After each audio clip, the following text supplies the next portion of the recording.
Hello, and welcome to the Risen Jesus podcast with Dr. Mike Licona.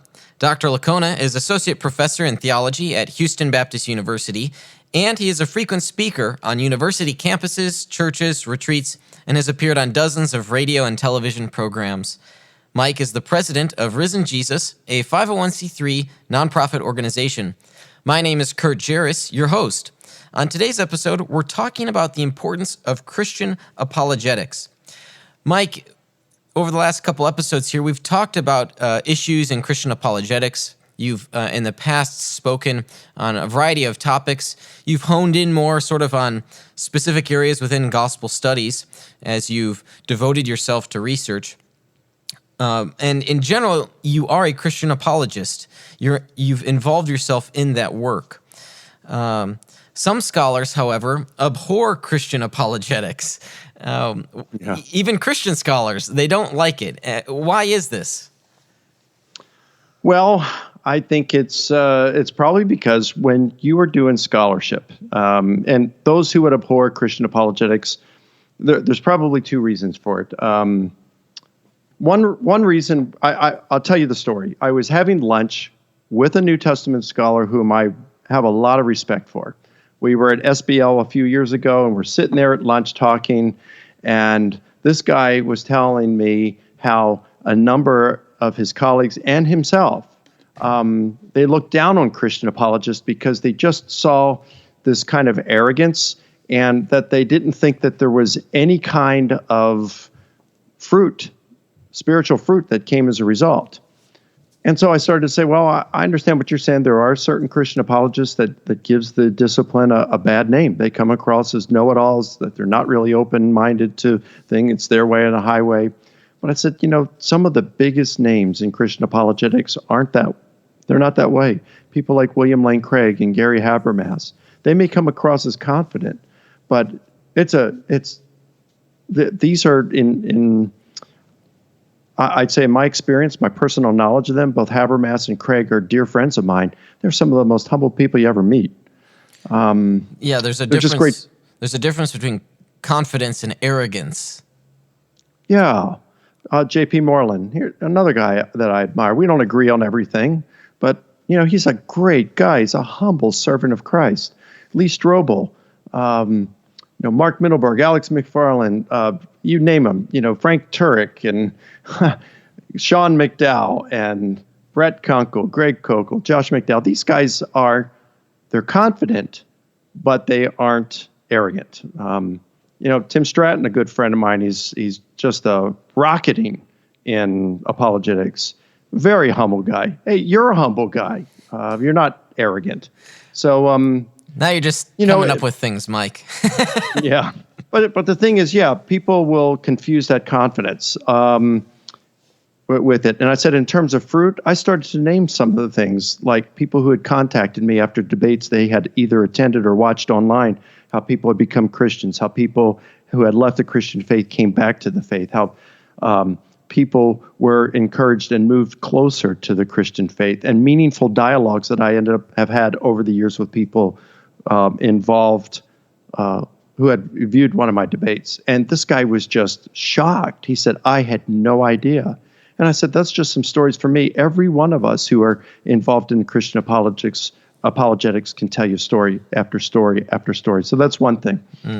When it comes to other scholars, though, another major reason why they don't think or they don't like apologetics is because, and they're right on this point, that most Christian apologists are not doing original research. They are doing research like for example, Lee Strobel, good friend of mine, great guy. He's very intelligent. He reads the same kind of books that I read. So, he's very well informed on these things. He studies apologetics, but he's doing it for the sole purpose of sharing it to defend the Christian faith. He's not interested in doing that original research. He's consulting others to use what they find to defend the truth of the Christian faith. Hey, there's nothing at all wrong with that. But that is different from a scholarship that says, look, my primary interest is to do research here, to find the answer to different things. And so they see a conflict of interest between I'm doing this to find an answer to solve a tension that's going on, whereas someone in apologetics, a scholar doing it, may be doing it in order to solve the dilemma, to present it, to defend Christianity. So it's kind of like they already have the end result in mind or the end goal in mind, and that's going to corrupt their investigation. It's not true research. Whereas you really can do both. I mean, I know William Lane Craig very well, and right now he's doing some work on the historical Adam. And I know that Bill is open to wherever his research is going to lead. Now, he wants it to lead to a historical Adam, something like similar to what we find in Genesis. But if it doesn't lead him to that conclusion, he will go where the evidence leads him. That's just honest scholarship, whether you have apologetics in mind or not. But many don't have that. And those same scholars who put down apologists, they could turn around and do that with most skeptical scholars as well, because most skeptical scholars likewise have objectives in mind. They want to discredit the Gospels. So rather than being apologists, they're the opposite. They're iconoclasts. They're trying to pull down the icon of the reliability of the Gospels, of the biblical accounts, and the truth of Christianity. And that is no less a biased position than apologetics is. It's just you have opposite goals in mind. That was just the point I was going to make, that some non-Christians might accuse Christians of being biased and being unable to see the truth, but they themselves would have biases, and perhaps in this case, anti-Christian biases. So it's not like we're all, objective or completely neutral. Each of us has our biases, and we have to recognize these biases in the pursuit of objectivity. Yep. And you're absolutely right. And you see this in atheists as well as you see it in Christians. Christians are guilty of it. Atheists are guilty of it. I'm not going to mention any names here, but when Antony Flew announced that he was leaving atheism and now believed in God's existence, I was accidentally included in a group email list. And this particular atheist scholar said, I want to assure all of you that I have already begun working on an answer. Some of the things I already have in mind is Flew is old. He doesn't understand what he's talking about here, but I will come up with an answer and respond to Flew now announcing he believes in God, and it will be very soon.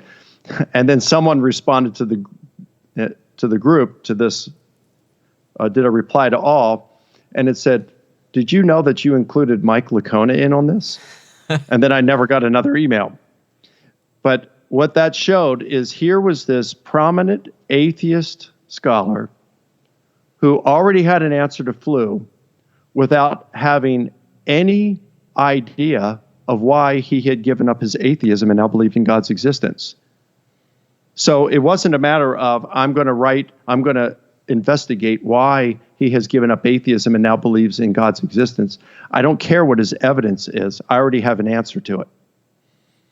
So atheists can often be just as biased as Christians. So that leaves us with this question then. When we're trying to reach atheists, we're trying to reach skeptics, and while they might have their biases, nevertheless, we've got to reach out to them and recognize, what those biases are.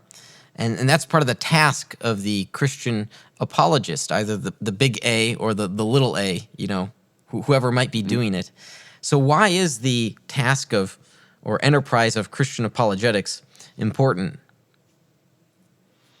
Well, I've found a couple of benefits to it. When I lecture, I share them. So the first thing is there are a number of people out there who are truly seeking.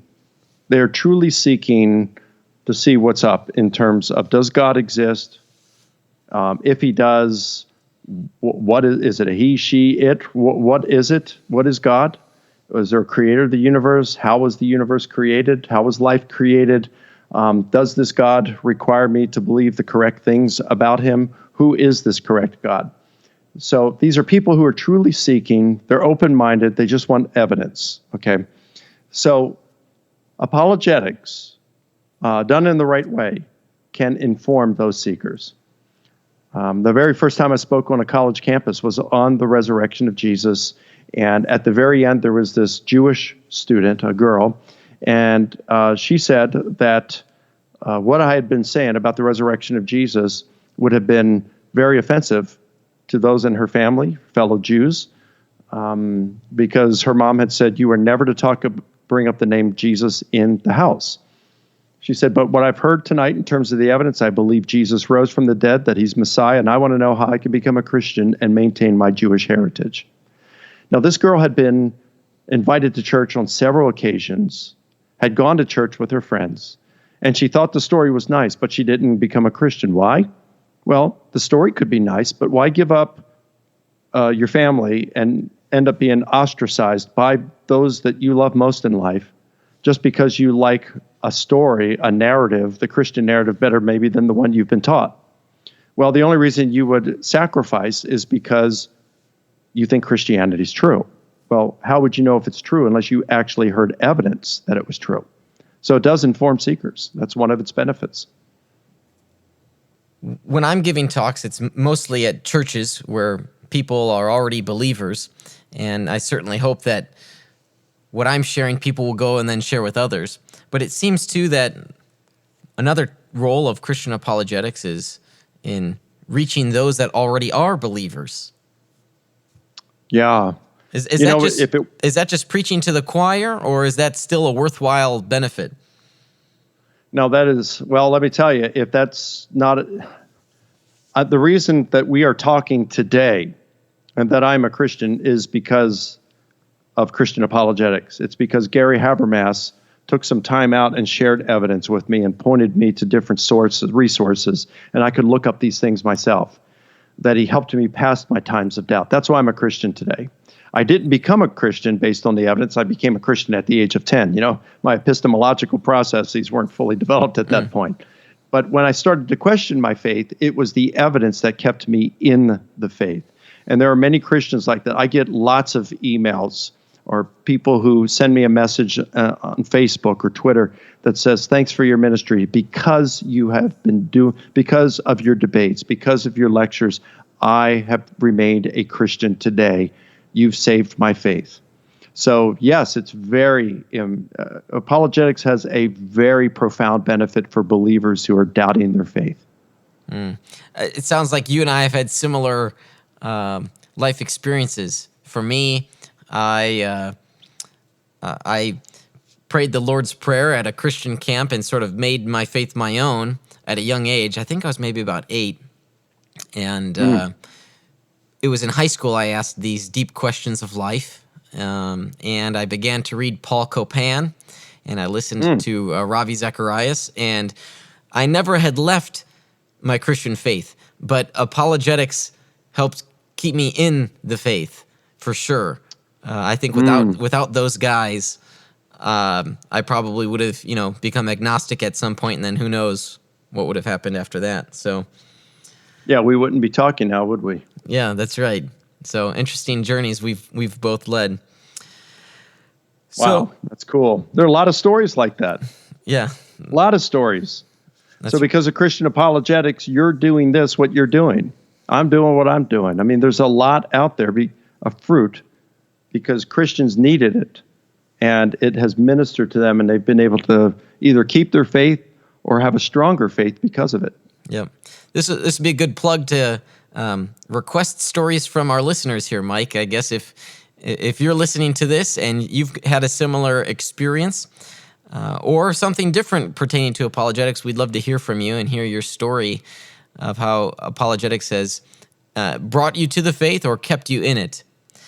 Now, Mike, there's still yet a third or maybe even fourth purpose, we might say, for Christian apologetics, why it's important. I've fleshed this out maybe a little bit differently, and you might have your own take. I talk about 2 Corinthians 10:5. We demolish arguments and every thought, or we take every thought captive that sets itself up against Christ. So that's another aspect to apologetics, is tearing down those false arguments. And you've done quite a bit of that in your debates, haven't you? Well, I try to. And thinking along those lines, look, you'll be familiar with these quotes. I'm only vaguely familiar, so please, you can tell me where they're from and what they say precisely, because I will probably botch them here. But it seems to me there was someone who said that's all that's necessary for evil to triumph is for good men to do nothing. That sounds like Edmund Burke. Okay. And then there is, so if good people just stay silent, then evil triumphs. And there's another one. It's something about that along with philosophy. Whether it was Lewis or someone else that said, good philosophy must be given so that bad philosophy is answered. Does that sound familiar? Yeah, I think that is C.S. Lewis. Okay. So, and think about our political process right now. Okay. What if the far left were just unopposed? What would happen in our culture? It's because that people who aren't on the far left oppose them and present and promote a different view that the far left does not get its way, at least most of the time. And I'd say the same thing applies to why we should have Christian apologetics. If Christian apologetics was not given, if everybody was just silent on it and the evidence weren't provided, then people would go off to school. They'd go off, parents would send their kids off to these secular universities, and the professors would get up and say, my objective this semester is to destroy your faith. And nobody would be responding to it. Think of what would happen in terms of the exodus of believers. But because of Christian apologetics, Christians are strengthened in their faith. They remain in the faith. Some of them go into full-time Christian ministry. And it impacts our society in a real way, because Christianity isn't just this fairy tale that is only reserved for a few anti-intellectuals. It involves intellectuals. And they present it because it's true. And we can know it's true. Here are some reasons it's true. It presents an alternative to, say, atheism and the hopelessness that comes along with atheism. Because what if atheism is true? You don't believe Christianity or embrace religion because of it makes you feel better. At least that shouldn't be the reason. But you think about if atheism is true. Wow, that means when our parents, our spouses, our children, our loved ones die, we're never going to see them again. They just perish. They become worm food. And the person they were just becomes entirely forgotten, that the evil people, the wicked, get away with things. The righteous and the innocent suffer by these wicked people, and there is no reckoning. There's no justice that's done. Now, that's just a terrible thought. But if it's true, we need to live with it, or at least commit suicide and die with it. Such depressing thoughts. But if atheism is true, it is a sad state of affairs. But if Christianity is true, it is a very, very good state of affairs. And it is true. Why? Because we've got good evidence. We can know it's true because we have good evidence to support it. That's what Christian apologetics is all about. It helps the seeker. It helps the believer. It demolishes the false arguments of those who won't accept the gospel message. And it has, as you're describing here, this impact on society where we're going even now from just these intellectual issues to these are real applicable ideas that have consequences for how we live our lives, for the justices, and injustices in our society, how we create our laws, etc. There's this ripple effect that occurs when we do apologetics. And you know what, Kurt? I heard William Lane Craig just a few years ago. He was being interviewed by Lee Strobel, and Bill said that it's an exciting time to be involved in Christian apologetics, and that we have now entered into a golden era of Christian apologetics. So it's an exciting time to be discussing these things with you. Let's hope. I'm Certainly blessed to be joined with a golden apologist here on this podcast. So thank you, Mike, for talking to us about the importance of apologetics itself. Cool. Thanks, Kurt. If you'd like to learn more about the work and ministry of Dr. Mike Licona, please visit risenjesus.com, where you can find authentic answers to questions about the resurrection of Jesus and the historical reliability of the Gospels. You can also check out free resources like ebooks, watch videos such as debates or lectures, or simply read some articles. If this program has been a blessing to you, would you consider becoming one of our partners? You can learn more and start your partnership by going to risenjesus.com/donate. Please be sure to subscribe to this podcast and follow us on Facebook and Twitter. This has been the Risen Jesus Podcast, a ministry of Dr. Mike Licona.